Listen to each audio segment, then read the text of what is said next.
I got a comment on one of my videos with this as a suggested topic, and I thought it was a really good idea. So, yeah, I'll be talking about how I protect my mental health as a sex worker and some of the mechanisms I have in place, and yeah, things like that. Um, I guess I want to separate those into, or separate my work into the meeting clients and making porn, because I think how I kind of manage my mental health in each area is a bit different. I think with meeting clients, the main thing is kind of asserting boundaries. And I realize that I'm coming from a position of privilege where I'm able to say that. And if someone is a time waster or is pushing my boundaries, I'm able to say no to them as a client. And a lot of sex workers aren't in that position. So that's really important to bear in mind. Um, but for me, I think that does help my mental health in order to be able to say no to people and say no to certain requests. Yeah, I think that helps me a lot. Um, I think when it comes to the actual admin side of it as well, and this actually applies to the porn as well as meeting clients, it's kind of it's important to set aside time for yourself and not let the admin kind of take over everything. This probably applies more to porn actually. Um, I think, and actually, it applies to any freelance job. Um, if you're doing a 9 to 5, in a lot of cases, it's possible to just switch off at 5 o'clock and go home. Whereas because um, a lot of the advertising is done on social media, and I'm kind of always on my phone. If I get a message from a client or a message from someone about filming or a Twitter DM at like 9 p.m., I'm getting ready for bed, which I normally am. Um, then I feel like it's kind of good business practice to reply to it.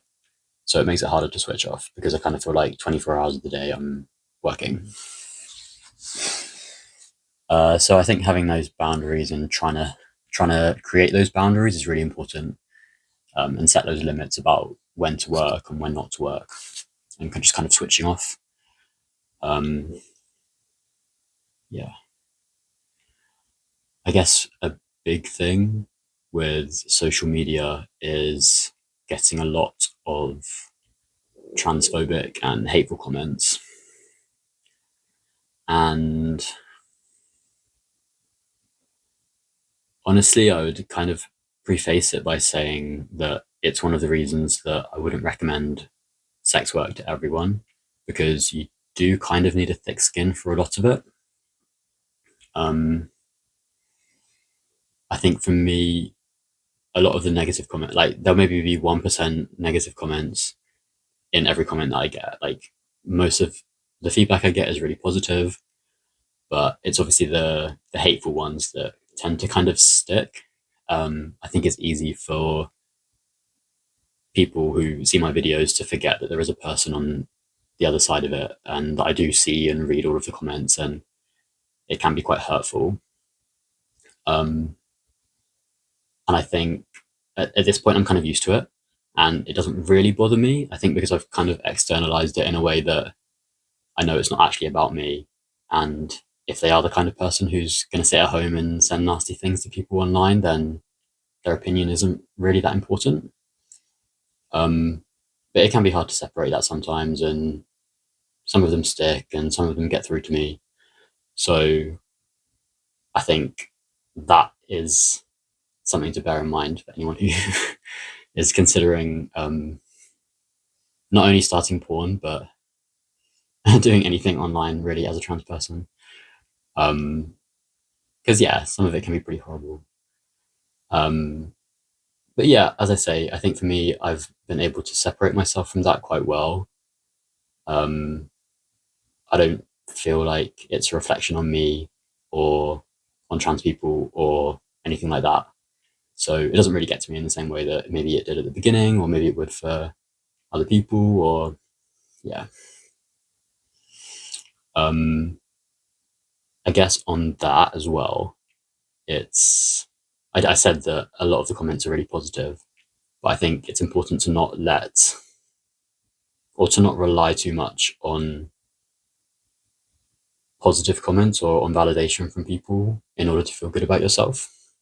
And I know that's a lot easier said than done, but just having a kind of like varied and fulfilling life outside of work and offline, I think is really vital for maintaining good mental health in general. Um, like if it's getting to you, like go for a walk, read a book or something. And I think that's really important for me as well. Kind of what I said about the freelance job, you know, having a separation between work and my personal life in the same way as that, like maintaining good mental health by just switching off from it and separating myself from it and feeling like I'm myself outside of um, the persona that I have online, which is essentially just me, but it's still like a face I'm putting out rather than necessarily exactly who I am. Um, so yeah, I think it's important to have that kind of separation.